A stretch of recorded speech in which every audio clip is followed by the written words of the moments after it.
la primera preocupació de la ciutadania. La crisi econòmica i les seves derivades afecten des de l'any 2008 a diversos sectors.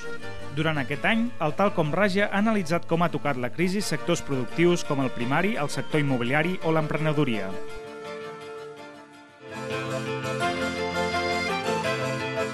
Des de Comissions Obreres no som tan optimistes com ell i no veiem d'aquesta manera, perquè els indicadors i tots els indicadors macroeconòmics i també les dades de l'atur que acaben de sortir d'aquest mes de desembre no indiquen aquesta recuperació tan aviat com el president es va fer veure, i també es van quedar una mica preocupats per algunes paraules del president dient que la reforma laboral seria una qüestió de setmanes o de poc temps.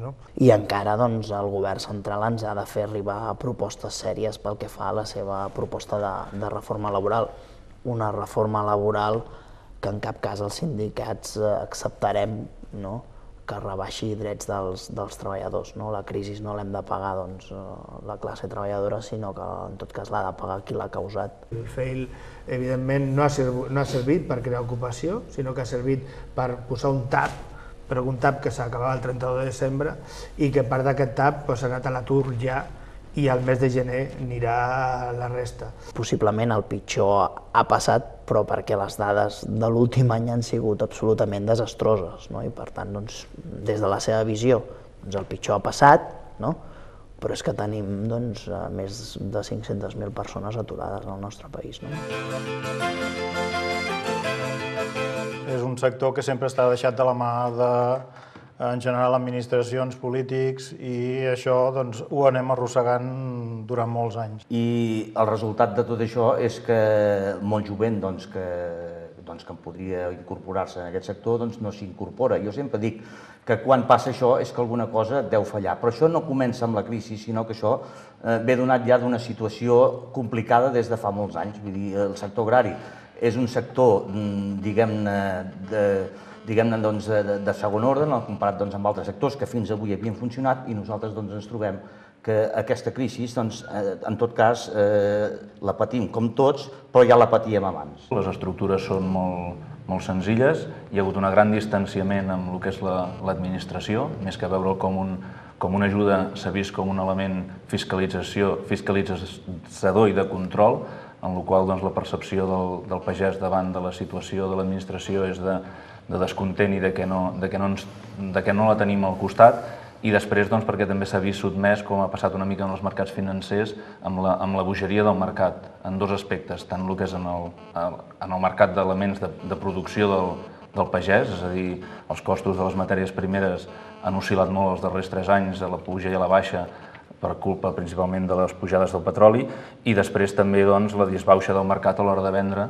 Els consumidors han de conèixer aquest treball del camp perquè siguin més propers a allò que realitzem, perquè d'aquesta manera també entendran més bé que una cosa necessita el seu preu. Els millors mantenidors del territori, i tothom ho ha estat matent, han de ser els pagesos, amb la qual cosa els pagesos no són ni els que destrueixen el territori ni els que fan una mala gestió, sinó que són l'element fonamental precisament per preservar i posar en valor aquest territori.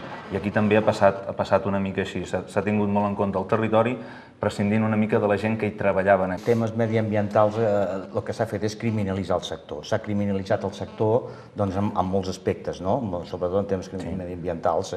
Recordem el tema dels purins que va passar amb tota aquella... El purí ben utilitzat no té per què ser un producte, és un adob, no és un residu, és un adob. I aquí s'ha volgut criminalitzar dient que era un residu, és un adob.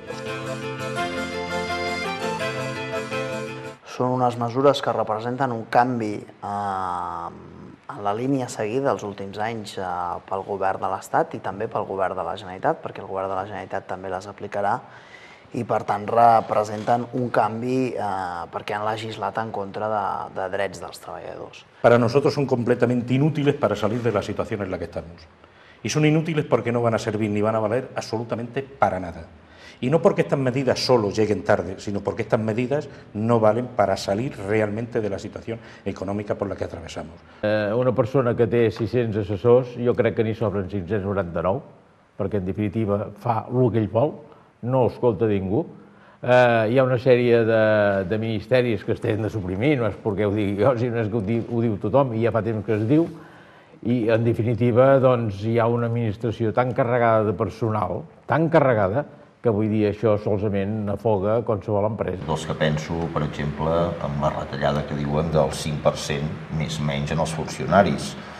No crec que hi hagi d'haver-hi una retallada. El que crec que hi ha d'haver-hi és una retallada de persones. I quan dic persones, vull dir de càrrecs. Que s'ha arribat a aquest nivell per la pressió dels mercats. Una pressió dels mercats que per primera vegada, en poc temps, en 3 o 4 setmanes, dobleguen primer un país com Grècia, després a la Unió Europea i finalment a l'estat espanyol i a Portugal. Possiblement no és la manera ni les formes, però sí que el país necessita una reactivació, via estalvi, vía reduir la despesa pública. Parece que sean millonarios y especuladores, etcétera, etcétera, cuando hay muchos funcionarios que ni siquiera son mileuristas. Es mentira también que todos los funcionarios ocupen un puesto fijo en nuestro país, ¿eh? Por lo tanto, hay mucha gente con un contrato y con una plaza simplemente en duda. Los pensionistas, pues lamentablemente, en la misma situació. Molts empresaris, petits empresaris, que tot el que havien guanyat des que van començar a treballar ho han perdut. I a més, tenen hipotecat tot el que tenen, No us ho podeu pas imaginar. El fenomen en si de la crisi ens fa més visible, en general, als migrants. Vull dir, quan tothom treballava, lògicament la gent estava ocupada a la seva feina, estava com mínim 8 o més hores dins d'una fàbrica fent la seva feina. En canvi ara, si aquesta persona s'ha quedat a l'atur, doncs és normal que estigui al carrer.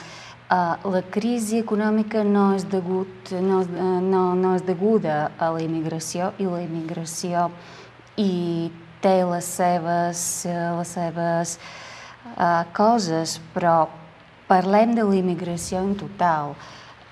Jo personalment crec que en tot moment ha hagut immigració per tot arreu. Si no fuera por la inmigración del año 90 hasta el 2008, digamos, el crecimiento de España, el BIP, ha crecido mucho. Ha salido el otro día ya claramente en Badalona, el PP. Los carteles de romanos, esto ya es. Además, Rumanía es de la Comunidad Europea, no puede echar la gente de Rumanía, son de Europa. A nosotros los romanos nos preocupa mucho esta situación, ¿no? Que yo creo que como nos ha tocado a nosotros hoy, por ejemplo, mañana puede tocar a los búlgaros, a los marroquíes, y esto es como, claro, pero yo creo que todos le pedimos por favor a los políticos que no nos utilice como campaña electoral, ¿no? Están diciendo que, yo qué sé, los inmigrantes han venido por quitarnos los trabajos. Los inmigrantes son los que causan la crisis. Yo creo que no es eso. Porque yo creo que los empresarios no son tontos tampoco. Son gente que le gusta el que trabaja más, el que trabaja mejor. No mira si es una persona de fuera o es persona de España. Sí que crec que hi ha una mica de selecció. No la tacharia de racista ni de xenòfona, però sí hi ha una preferència pel natiu, però humanament és comprensible. Lo que viene de buscar es trabajo y dinero. Pues yo no me importa si me dan trabajo el fin de semana, lo que me importa es que me paguen. Hombre, si hay gente aquí que dice que pues yo no voy a trabajar el fin de semana, porque no quiere, ¿no?